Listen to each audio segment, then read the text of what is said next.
Assalamualaikum warahmatullahi wabarakatuh. Perkenalkan, nama saya Renal Sabtarsondak. Saya jurusan akuntansi dari kelas C. Mana pada kesempatan kali ini saya akan menjelaskan materi mengenai analisis regresi linier sederhana dan berganda. Pertama, kita akan mengetahui apa sih itu regresi linier sederhana.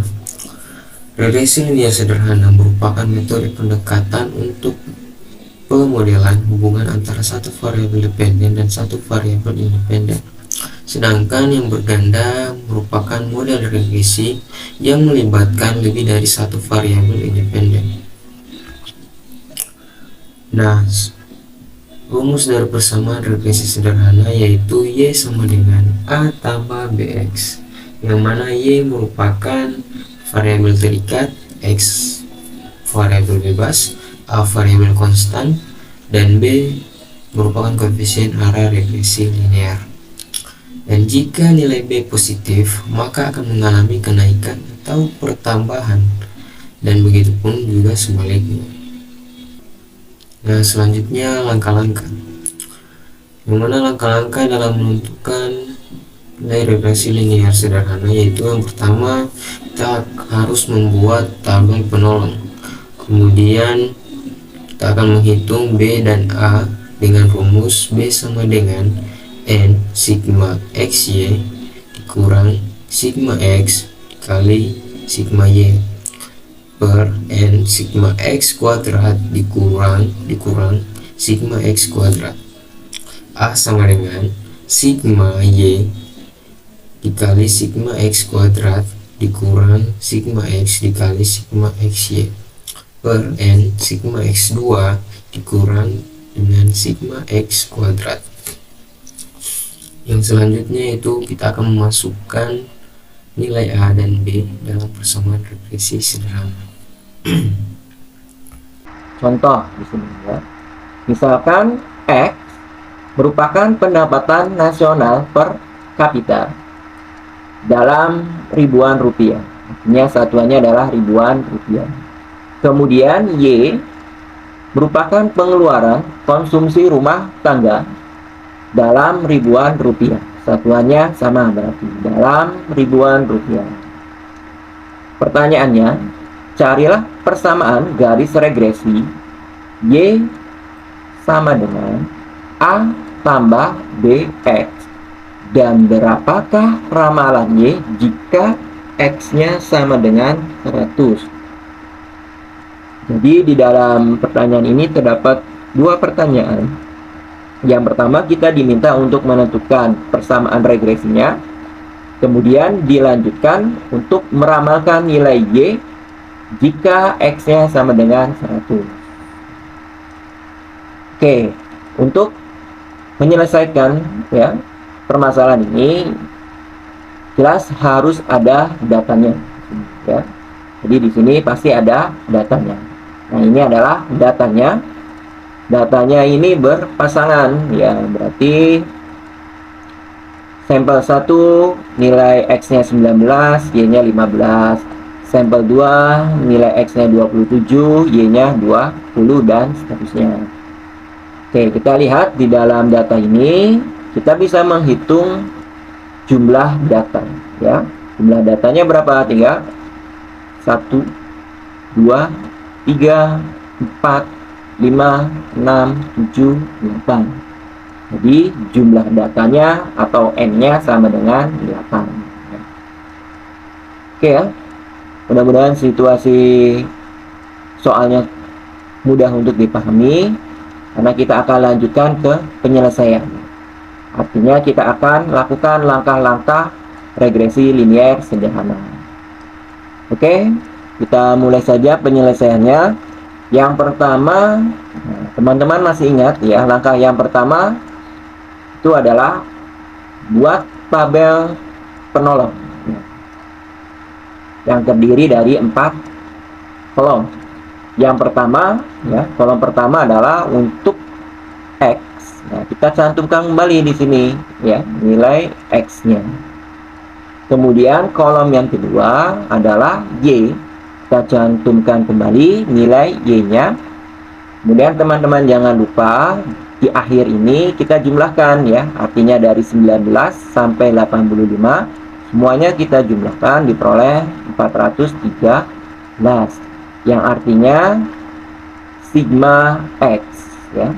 Kemudian untuk kolomnya juga sama, kita jumlahkan dari 15 sampai 55 diperoleh 292 yang merupakan sigma Y. Berikutnya untuk kolom yang ketiga kita beri judul XY, yang cara perhitungannya adalah nilai X dikali dengan nilai Y yang bersesuaian ya di sini. Contohnya untuk baris yang pertama ini diperoleh 285 dari 19 dikali 15 ya. Lakukan hal yang sama untuk data yang lain di sini ya. Artinya 27 kali 20 diperoleh 540 dan seterusnya. Untuk kolom XY jangan lupa dijumlahkan juga dari 285 sampai 4675. Semua datanya dijumlahkan diperoleh 17.416 yang merupakan sigma XY. Berikutnya kolom yang terakhir adalah X kuadrat. Cara menghitungnya ini sederhana sekali, yaitu 19 kali 19 diperoleh 361 ya. Lakukan sampai data paling akhir ya, X kali X. Setelah itu tinggal kita jumlahkan dari 361 sampai 225 kita jumlahkan diperoleh 25.189 yang merupakan sigma X kuadrat. Oke, artinya kalau sampai X kuadrat ini tabel penolongnya sudah selesai. Tinggal kita lanjutkan untuk langkah selanjutnya, yaitu kita tentukan nilai B dan A dengan menggunakan rumus yang sudah kita bahas sebelumnya ya. Nah, ini rumus untuk menentukan nilai B ya. Di sini rumusnya adalah N. N di sini adalah jumlah data. Jumlah datanya 1, 2, 3, 4, 5, 6, 7, 8. Berarti N-nya sama dengan 8. Kemudian sigma XY, berarti sigma yang kita ambil adalah yang 17.416. Ini adalah sigma XY. Dikurangi sigma X yang kita ambil adalah 413. Dikali sigma Y. Sigma Y-nya adalah 229. Per atau dibagi N-nya 8, kemudian sigma X kuadrat yang kita ambil yang mana? Nah, yang kita ambil adalah yang 25.189 dikurangi sigma X dikuadratkan. Yang kita ambil nilainya yang mana? Nah, yang kita ambil adalah nilai sigma X ya, kemudian dikuadratkan ya. Jadi diperoleh seperti ini ya. Kemudian kita tinggal menghitung saja ya, yang di dalam gulung terlebih dahulu diperoleh seperti ini ya. Teman-teman bisa mencobanya. Kemudian kalau sudah sampai bentuk seperti ini tinggal dikurangkan ya, yang atas ya, kemudian yang bawah di sini ya. Diperoleh ya 18.732 per 30.943, tinggal dibagi diperoleh 0,605. Nah, ini adalah nilai B ya. Kita peroleh nilai B. Setelah kita peroleh nilai B, kita akan lanjutkan mencari atau menentukan nilai A. Rumusnya yang kita gunakan adalah sigma Y dikurangi B sigma X per N. Rumus A ini terkait dengan nilai B. Jadi teman-teman harus memastikan menghitung nilai B-nya itu sudah tepat ya. Karena prosesnya ini berkelanjutan. Oke ya, kita kembali lagi ke rumus A. Tinggal kita substitusikan sigma Y-nya adalah 292, kemudian dikurangi B-nya adalah 0,605 dikali sigma X-nya adalah 413, kemudian dibagi dengan N-nya adalah 8. Diperoleh bentuknya seperti ini. Mana yang harus dilakukan terlebih dahulu? Yang harus dilakukan adalah dikalikan dulu ya. Baru 292 dikurangi hasil perkaliannya ya. Nah, seperti ini ya. Dikalikan terlebih dahulu diperoleh 249,87.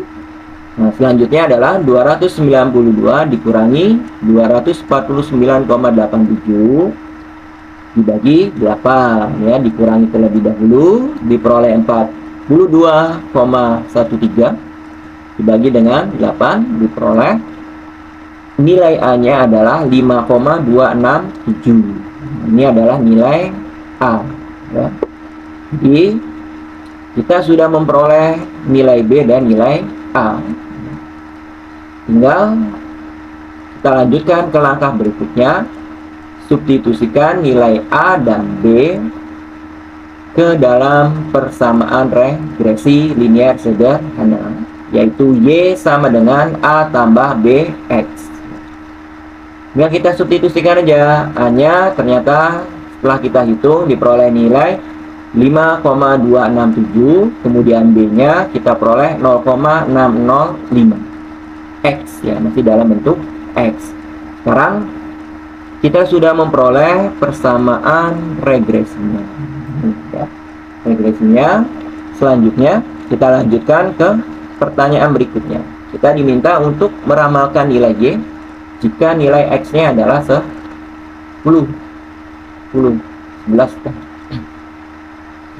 ya, nilai X-nya adalah 100 ya. Maka ramalan konsumsi rumah tangga, nah, tinggal kita substitusikan saja ke dalam persamaan regresi. X-nya sama dengan 100 ya, berarti Y sama dengan 5,267 ditambah 0,605 dikali X-nya diganti dengan 100 ya, diperoleh. Di sini yang harus kita kerjakan terlebih dahulu adalah dikalikan. 0,605 dikali dengan 100 ya, diperoleh 60,5, baru dijumlahkan dengan 5,267 diperoleh 65,767. Nah, ini adalah nilai ramalan Y jika X-nya 100. Uji regresi alat analisis peramalan nilai pengaruh dua variabel ataupun lebih terhadap variabel terikat untuk membuktikan ada atau tidaknya hubungan fungsi atau hubungan kuasal antara dua variabel bebas atau lebih X1, X2, X3 dan seterusnya dengan satu variabel terikat yaitu Y. Nah, untuk persamaan regresi berganda yaitu Y sama dengan A tambah B1, X1 ditambah B2, X2 ditambah seterusnya sampai dengan Xn, yang mana Y merupakan variabel terikat, X merupakan variabel bebas, dan A variabel konstantan, kemudian B merupakan koefisien arah regresi linear, yang mana jika nilai B positif maka akan mengalami kenaikan atau pertambahan, dan begitupun juga sebaliknya. Nah, selanjutnya kita akan menuju ke tahapan-tahapan. Nah, tahapan-tahapannya itu yang pertama kita akan membuat hipotesis, kedua menentukan persamaan regresi berganda, yang ketiga menganalisis jumlah kuadrat dan derajat bebas sumber varian, yang keempat mencari korelasi berganda dan nilai kontribusi korelasi berganda, yang kelima menguji signifikasi persamaan regresi berganda, dan yang terakhir yaitu menentukan korelasi parsial dan menguji signifikan koefisien korelasi parsial. Masuk ke contoh soal. Sebuah penelitian dilakukan untuk mengetahui apakah ada pengaruh makanan ikan tiap hari dalam seminggu, yaitu X1, dan panjang ikan dalam milimeter, yaitu X2, terhadap berat ikan dalam kilogram, yaitu Y, di desa ABC. Datanya sebagai berikut. Jadi ini variabelnya X1 yaitu pengaruh makanan ikan, yang X2-nya adalah panjang ikan, yang Y adalah berat ikan.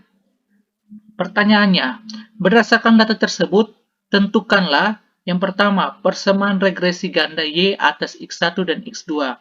Yang kedua, analisis jumlah kuadrat dan derajat bebas sumber varian. Yang ketiga, korelasi ganda dan nilai kontribusi korelasi ganda. Yang keempat, uji signifikansi persamaan regresi ganda Y atas X1 dan X2.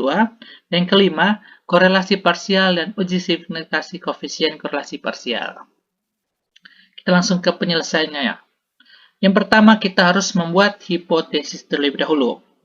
Hipotesisnya yang pertama, H0 R sama dengan 0, yaitu tidak terdapat pengaruh makanan ikan dan panjang ikan terhadap berat ikan di desa ABC. Yang kedua, H1 R tidak sama dengan 0, yaitu terdapat pengaruh makanan ikan dan panjang ikan terhadap berat ikan di desa ABC. Setelah kita membuat hipotesis, kita menentukan persamaan regresi ganda. Karena variabel bebasnya memiliki 2, maka Y sama dengan A tambah B1 X1 tambah B2 X2. Untuk memperoleh nilai A, rumusnya yaitu sigma Y dibagi N dikurang B1 kali sigma X1 dibagi N dikurang B2 dikali sigma X2 dibagi N. Untuk memperoleh B1 dan B2, yaitu memiliki rumus B1 yaitu sigma X2 kuadrat dikali dengan sigma X1Y kurang sigma X1 X2 dikali sigma X2Y dibagi dengan sigma X1 kuadrat dikali sigma X2 kuadrat dikurang sigma X1 X2 dikuadratkan. Sedangkan untuk B2 yaitu rumusnya sigma X1 kuadrat dikali sigma X2Y dikurang sigma X1 X2 kali sigma X1Y dibagi dengan sigma X1 kuadrat dikali sigma X2 kuadrat dikurang sigma X1 X kuadrat dikuadratkan. Oke, ini kita membuat data atau tabel penolongnya. Tadi ada 12 sampel. Jadi, ini nomornya ada 12. Dan di sini X1 itulah jumlah makanan, X2 itulah panjang ikan, dan Y ini adalah berat ikan, sesuai data.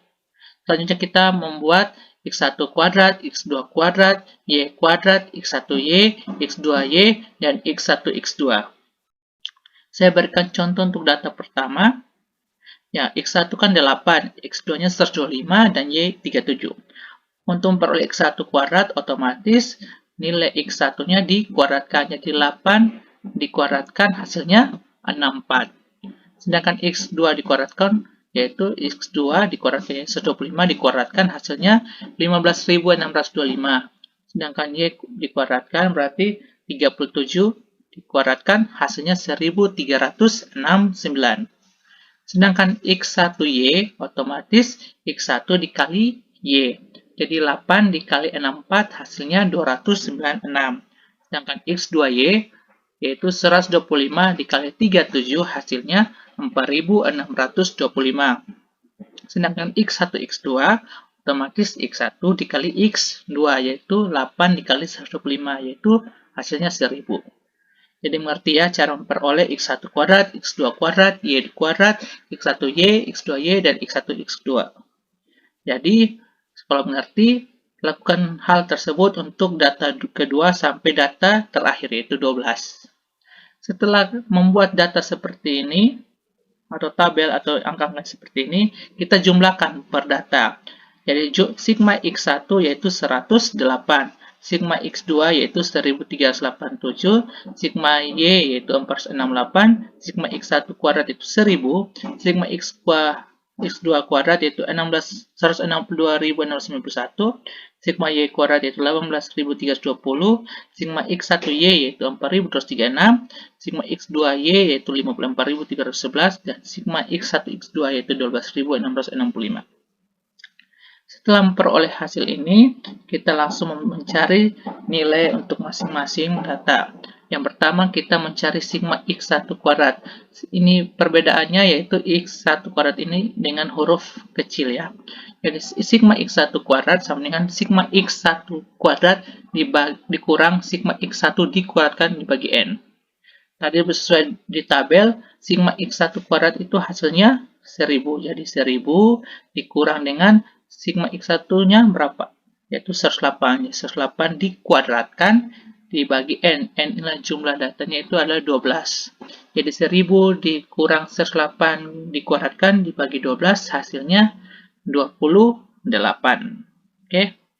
Setelah itu kita mencari sigma X kuadrat. Jadi sigma X2 kuadrat sama dengan sigma X2 kuadrat dikurang sigma X2 dikuadratkan dibagi N. Jadi jumlah sigma X2 dikuadratkan itu hasilnya 162,691 sesuai di tabel ya. Dikurang dengan sigma X2 yaitu 1387 dikuadratkan dibagi dengan 12 hasilnya 2376,92. Itu datanya sama seperti langkahnya seperti ini, sigma Y kuadrat yaitu rumusnya seperti ini, sigma Y kuadrat kurang sigma Y dikuadratkan dibagi N, hasilnya 68, sigma X1Y yaitu sigma X1Y dikurang sigma X1 dikali sigma Y bagi N, hasilnya 24, sigma X2Y yaitu rumusnya sigma X2Y dikurang sigma X2 dikali sigma Y dibagi N, hasilnya 218, dan sigma X1X2 yaitu sigma X1X2 kurang sigma X1X2 dibagi N, hasilnya 182. Setelah kita memperoleh data-datanya, kita langsung saja menentukan nilai terlebih dahulu nilai B1 dan B2. B1 rumusnya tadi sudah diketahui, langsung saja masukkan nilainya. Sigma X kuadrat tadi peroleh 2376,92 dikali sigma X1Y yaitu 24 dikurang dengan sigma X1 X2 yaitu 182 dikali dengan sigma X2Y yaitu 218 dibagi dengan sigma X1 kuadrat yaitu 28, sigma X2 kuadrat yaitu 2376,92 dan sigma X1 X2 yaitu 182 dikuadratkan, dan nilai B1 hasilnya 0,519. Sedangkan B2 juga begitu, kita tinggal masukkan angka yang sudah diperoleh dan hasilnya 0,052. Setelah memperoleh nilai B1 dan B2, kita menentukan nilai A. Oke, tinggal masukkan nilai A sigma Y dibagi N dikurang B1 kali sigma X1 dibagi N dikurang B2 kali sigma X2 dibagi N. Jadi sigma Y ini kita menggunakan nilai pada tabel sini ya, maupun X1 maupun X2. Langsung kita hitung 468 dibagi 12 dikurang 0,519 dikali 108 dibagi 12 dikurang 0,052 dikali 1387 bagi 12 hasilnya 28,32. Setelah kita memperoleh nilai A, kita langsung masukkan ke dalam persamaannya dan digantikan nilai A, B1 maupun B2 sehingga persamaannya yaitu Y sama dengan 28,32 tambah 0,519 X1 tambah 0,052 X2. Jadi inilah persamaan regresi gandanya sehingga menjawab nomor 1 pada soal tadi. Mengerti ya? Oke, kalau mengerti kita langsung ke berikutnya yaitu kita menganalisis jumlah kuadrat dan derajat bebas sumber varian. Oke, yang pertama itu kita menentukan jumlah kuadrat total yaitu JKT. JKT sama dengan sigma Y kuadrat. Nah, sigma Y kuadrat ini yang tadi yang dihitung ya, bukan di tabel, itu hasilnya 68. Setelah itu kita mencari jumlah kuadrat regresi atau JKREG. JKREG rumusnya B1 dikali sigma X1Y tambah B2 sigma dikali sigma X2Y. Jadi tadi nilai B1 yaitu 0,519, sedangkan sigma X1Y yang tadi pada dihitung yaitu 24, ditambah dengan B2 yaitu 0,052, dikali dengan sigma X2Y yang dihitung yaitu 218, hasilnya 23,792. Selanjutnya kita mencari jumlah kuadrat sisa yaitu JKS. Rumusnya JKS sama dengan JKT dikurang JKREG. Sehingga nilai 68 dikurang 23,792 hasilnya 44,208. Selanjutnya kita mencari derajat bebas total atau DBT dengan rumus N kurang 1. N yaitu jumlah data itu 12, sehingga 12 kurang 1 hasilnya 11. Selanjutnya kita menghitung derajat bebas regresi atau DBREG dengan rumus K.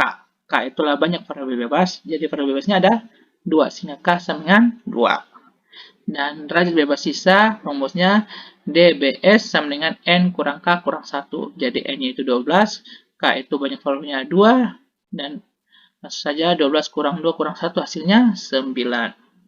Setelah itu kita mencari rata-rata jumlah kuadrat regresi atau RJK-reg.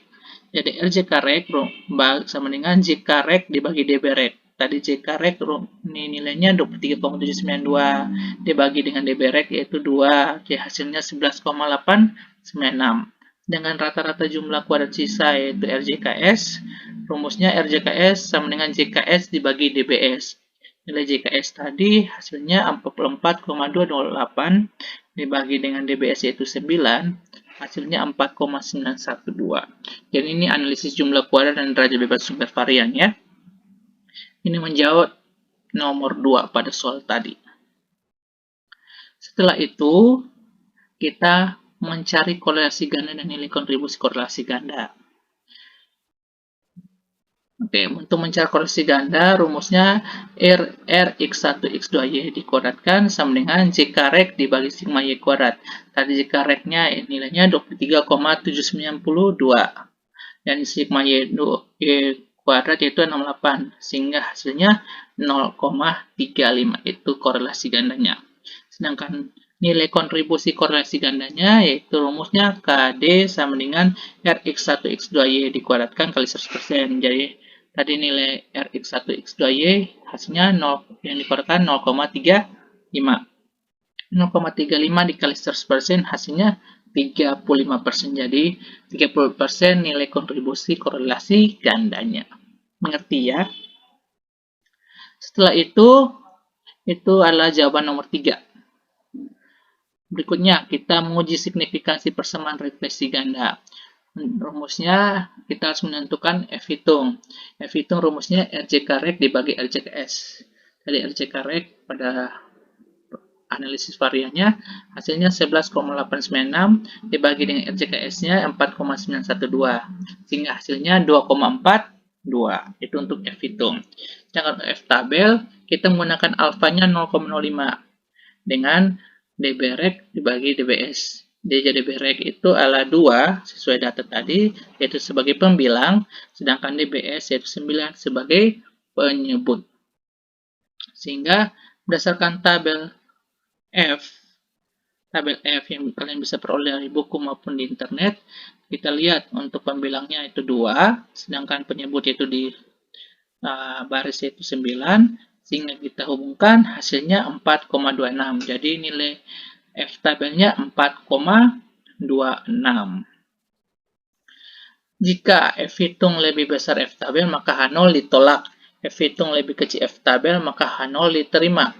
H0 itu tidak signifikan, H1 itu signifikan. Jadi diperoleh data tadi F hitung lebih kecil dari F tabel, yaitu 2,42 lebih kecil 4,26. Sehingga maka H0 diterima.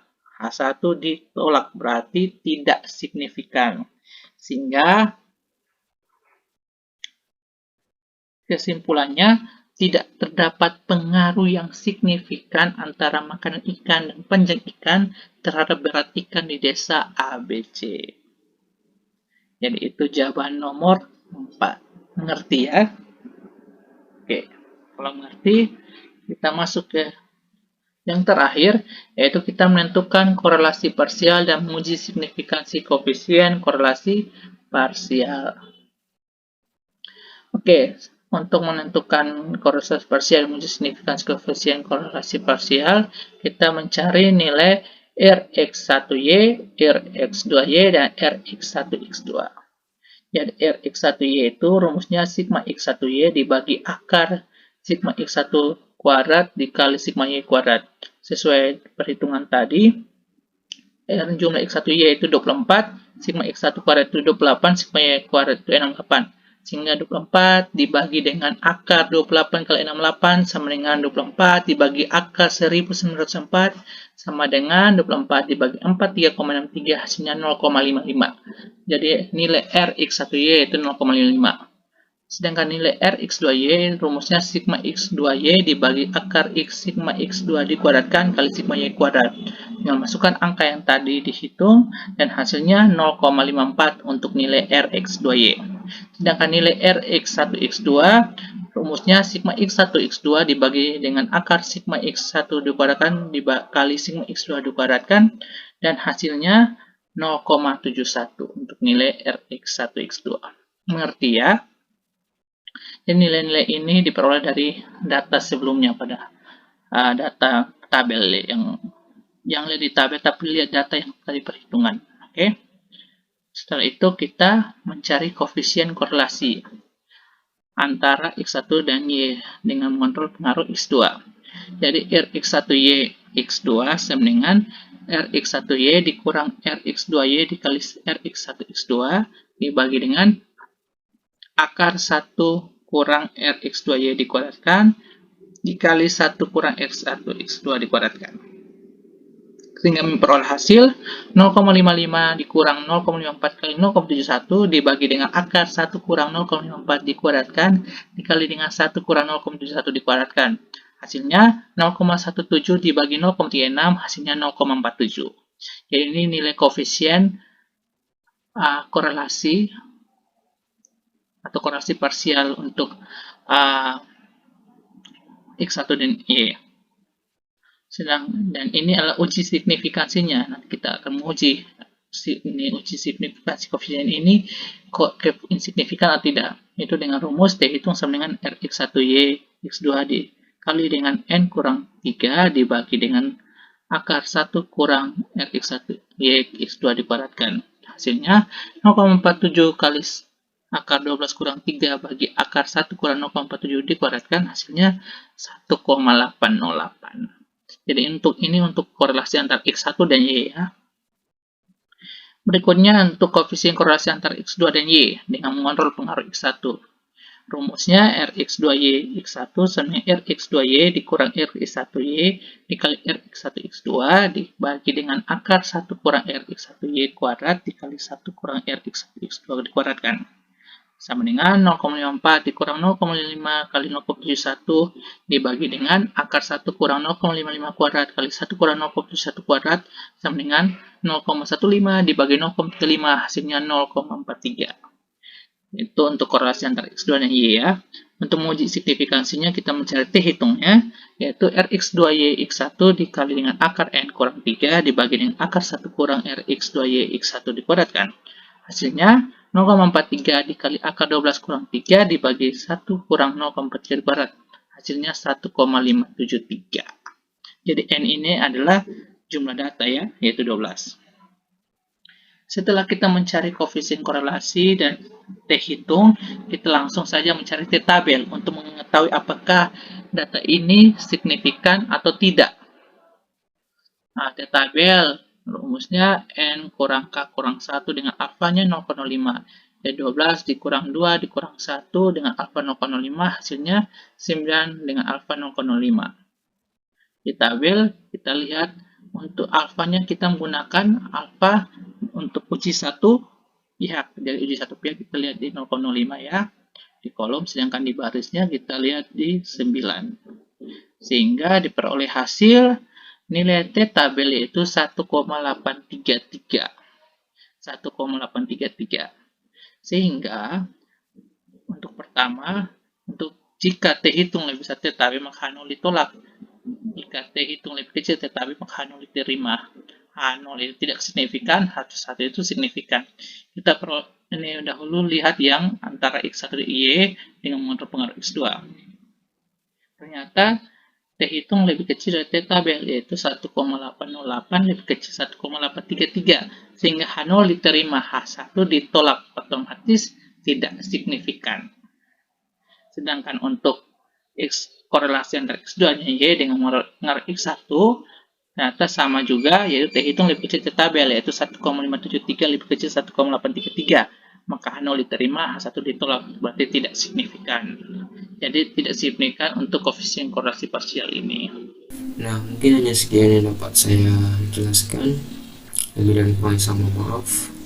Assalamualaikum warahmatullahi wabarakatuh.